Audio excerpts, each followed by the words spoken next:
Hi, my name is Rebecca Thompson Hitt. I'm the founder and executive director of the Consciously Parenting Project, and this is the Consciously Parenting Podcast. We're going to be talking with parenting visionaries, professionals, and parents to guide you and inspire you to be the most connected parent you can be. Today, we begin a three-part conversation with Scott Noelle of The Daily Groove as we talk about the Continuum Concept by Jean Leidloff and community. Hi, my name is Rebecca Thompson Hitt, and I am here today with Scott Noelle, and I am just so delighted to be here with you today, Scott. And I'm delighted to be with you, as always. As always. Rebecca Thompson Hitt. Yes. So, Scott I'm still Noelle. getting used to you. I'm still getting used to you having two names. Yeah, I know. Me too. And then now it looks funny when there's only, the Rebecca Thompson. Like I've got my book and it just says Rebecca Thompson, and that's just weird. So I want to fix it and write Hitt on it, but it's okay. So anyway, Scott is the author and life coach. I'm going to try that again. Scott Noelle is an author and life coach dedicated to supporting parents who have rejected control-based parenting methods and embraced an approach he calls path parenting, based on partnership, authenticity, trust, and heart. A father of two self-educated teenagers, Scott also advocates and writes about self-directed education. He shares practical parenting wisdom through his book and blog, The Daily Groove, online at www.dailygroove.com. Well, that was great, Rebecca. I could have written that myself. Yes, you could have, and you did. So Scott and I met a couple years ago at the Rethinking Everything conference. And this last year at the conference, we actually were able to speak together. We did some sessions, and it was really, really fun. We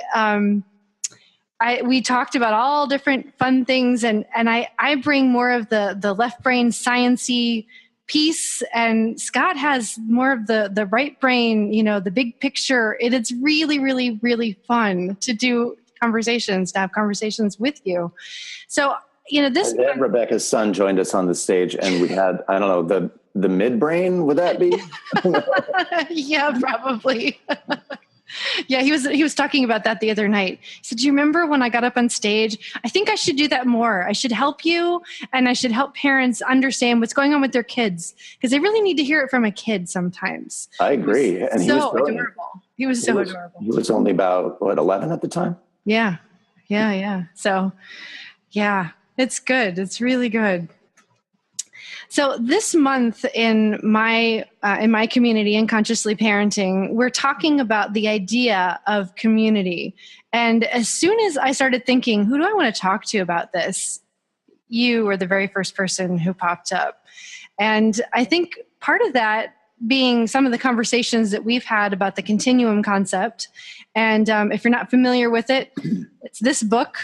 And I read this about 17, 18 years ago for the very first time.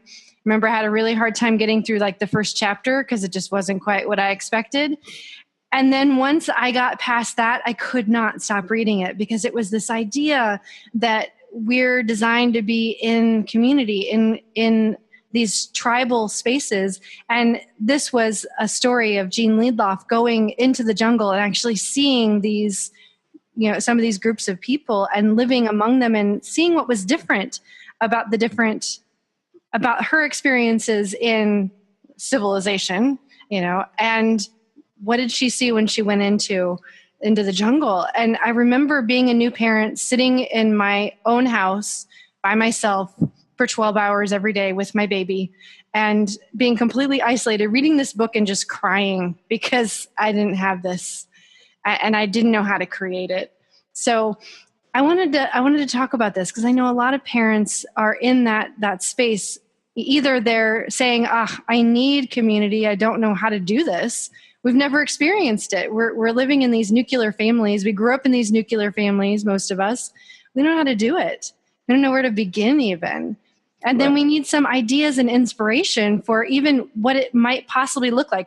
Most of us aren't going to go live in the jungle. Some of my people probably will, but most people aren't. So how can we take some of those ideas and apply them to our modern lives? So that's what I want to talk about today. That's great. I should tell you the story of how I came upon the book. Yeah. And how I came to be associated with the author. So she wrote the book back in the early 70s, and it was published in America in 1977. But I had never heard of it. I became a father in 1997. Mm-hmm. And when our baby was, well, first of all, I should say,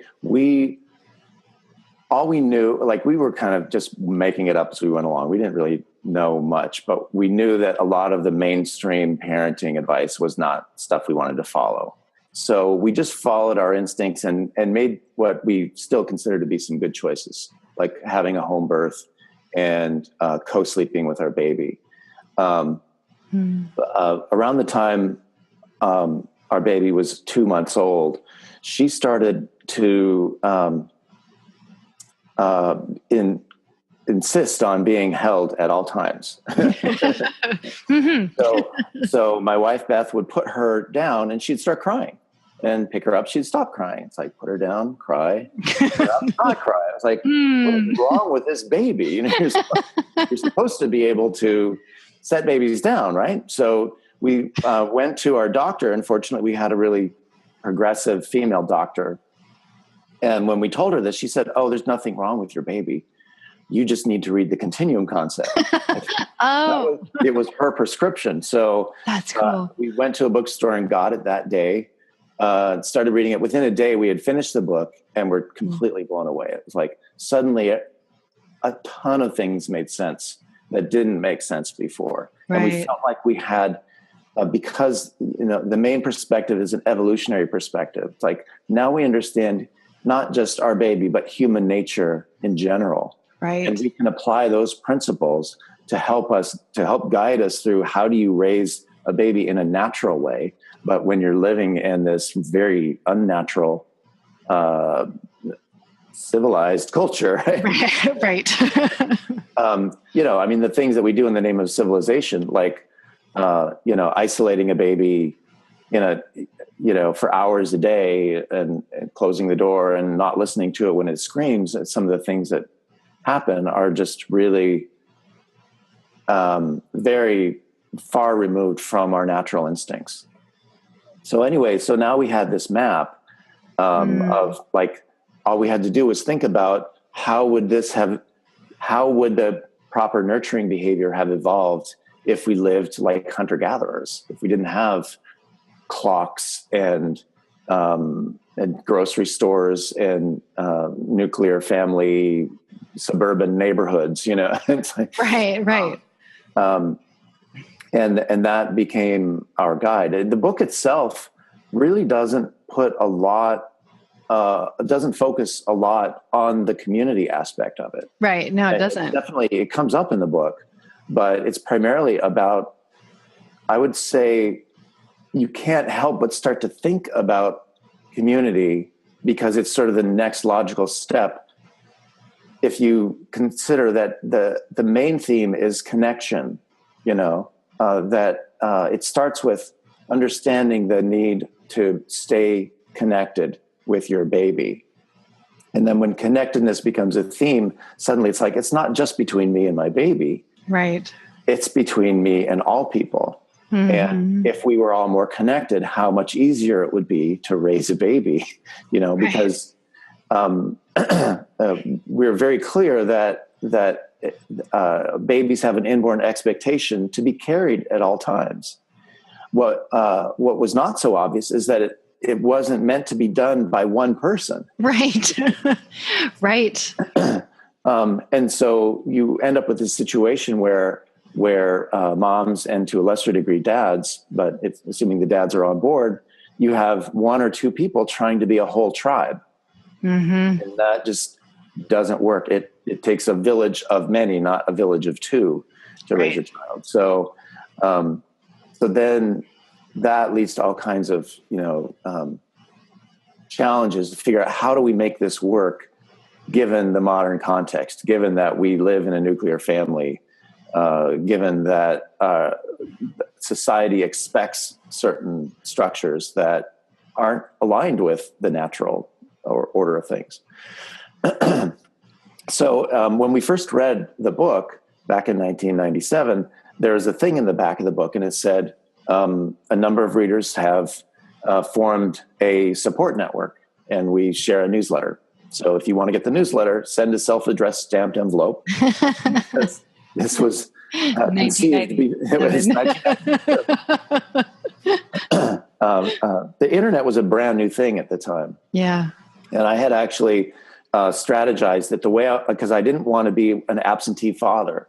And so I had decided I was going to be a website designer so that I could work from home and watch my baby grow up, you know. And so I had just developed a skill set, and I said, you know, this stuff ought to be online. It's crazy to have to send a self-addressed stamped envelope, wait for, you know, once a month, if you're lucky, to get a newsletter. And in fact, they were having a hard time organizing it. So when a newsletter never came after several weeks, I finally said, I'm just going to do something. I need to do something. Do something about this. We have all these questions that are going unanswered. And so I was able to find the phone number of Jean Leidloff, the author. And I called her up and I said, you know, everything is moving faster these days because of the internet and email and websites. And why don't we create a website for your book? And then, you know, we can have instantaneous support being shared across the world. And she's like, okay, that sounds good. Go for it. Awesome. And that was the beginning of my relationship with her and the global Continuum Concept community, which, as it turned out, there was one. And in fact, I discovered there was already a small email group that had formed, and we sort of merged with them. And then, over the years, created a very large, about 1,000 families across the globe who were subscribing to this online internet. What do you call it? A listserv. Mm-hmm. Back in the day, it was called a listserv. Back in the day, now they have Facebook groups, but that listserv actually is still there. If you go to continuumconcept.org. And go click on the forum thing, it's actually still a listserv. So you can get on that mailing list after you read the book and want to share support with other parents who are doing the same thing. Wow. And there's still parents on there on the listserv? Yeah, quite a bit. It's not as active as it once was back in the heyday, because, you know, it was sort of the only thing back then. Now there's a million different variations of attachment parenting and blah, blah, blah. Mm-hmm. So it's easy to find that kind of support. But at the time, it was like we had so many questions and there were so many conversations going on. And so, well, what about this? And what about that? And people talking about how does it apply to, you know, with regard to work? How does it apply to education?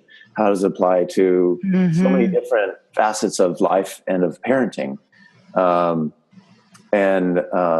It's all there in the archives. If you have, if you want to sort through it, there's some very interesting conversations from 1999. And some of those have included like, well, how do we create a tribe? How do we recreate the village? Mm-hmm. That comes up all the time, really, in those conversations. So where do people begin? With the Continuum Concept? Beginning the village. You know, they say they want it, but I know we don't really know what that means, how to do it, how to, you know, where do people begin? What have you seen? Well, actually, that's sort of the question. It could also be, how did you become a parenting coach? Got it. In my early work with that online community, I saw a lot of people trying to solve problems from the outside in.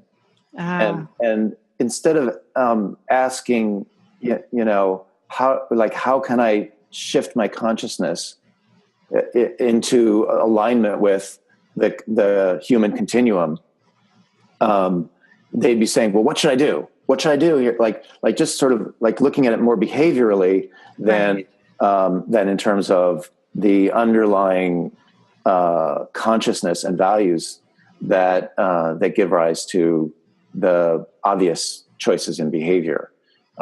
So I saw a lot of people that I thought were doing it backwards. And they were just asking maybe like, well, what would a hunter-gatherer do? But not asking why would the hunter-gatherer do that? Right. Because we can't just emulate their behavior and walk around in loincloths and go, hunting for monkeys. It's just not going to happen. Digging roots gets boring after a while in modern society. So we're just not set up for that kind of lifestyle. We're not. We're just really not. But the question is, well, why do hunter-gatherers do it that way? It's because they have a different kind of consciousnness. They look at the world through a different lens. They're not looking at it through our lens, which, as our mutual friend Charles Eisenstein talks about it as a story. Like in modern civilization, it's a story of separation. It's about me versus you. It's about self-interested separate parties all in competition. And when you look, we've been trained to think that way. Right. It's an integral part of our culture. But hunter-gatherers didn't think that way at all. It was all about the story of what Charles calls interbeing, right? I call it sort of a partnership culture. So partnership means that, we're all in it together. We're all connected. And when you look at the world through the eyes of connectedness, you draw different conclusions about what sort of behavior makes sense. So if I feel disconnected from you and I see you drop your groceries on the ground, I'll like, oh, that's too bad for her, and then go on my merry way. Right. If I feel connected to you, it's like that didn't just happen to you, that happened to me too. So of course I'm going to go and help you pick your groceries up off the ground. Right. That's a simplistic example, but that depending on whether you have that mindset of connectedness or not really depends or really determines what kinds of choices you make in terms of parenting, nurturing, education, all the different things that conscious parents are considering. That's why I love your work and how and you focus on the consciousness of it, the mindfulness of it as sort of a central feature. I think that's an underutilized path. People, and I'm not. I don't want to be critical of anyone. I think a lot of people are just overwhelmed. It's like, don't teach me to fish, just give me the fish. Right. Yes. Yeah. But people do need to learn how to think differently if they're going to not require other people to just tell them what to do. Right. And we've had so many, when we go to our education system and all of this, there's so much that is, well, someone is going to tell me what to do. I just need to wait and be passive. And so for a lot of parents, even that step of, oh, wait, no one's doing it for me. No one is handing me a fish, but now how do I even begin with that? How do I even, even just the questions that you're asking are radical for some people. Right. All right, we're thinking like a, hunter-gatherer. Okay, but why would a hunter-gatherer do that? Not just what would he do? I love your example of the roots.